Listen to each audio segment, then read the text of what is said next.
All right, everyone, you see this long stream of clouds across the Pacific Ocean right here? Well, that is an atmospheric river. And usually with an atmospheric river, you're talking about a relatively warmer air mass that's going to be arriving for western Washington and for our passes. That means those snow levels start to creep a bit above them, and we see more of a rain-snow mix or possibly just all rain with atmospheric rivers. Well, that's not going to be the case with this go around. Let's take a look at that picture again.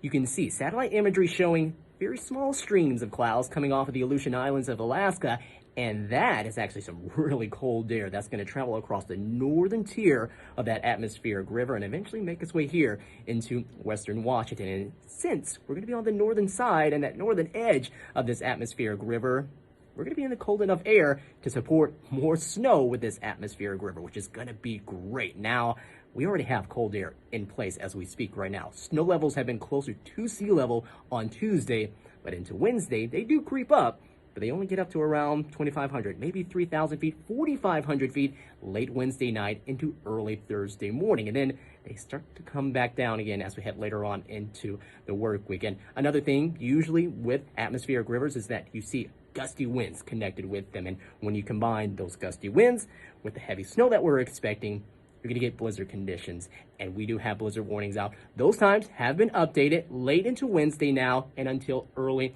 Thursday morning. And if you weren't really done with all the snow quite yet, guess what? There's a lot more ahead. Thursday afternoon through the weekend, we're expecting another 1 to possibly 3 feet of additional snow.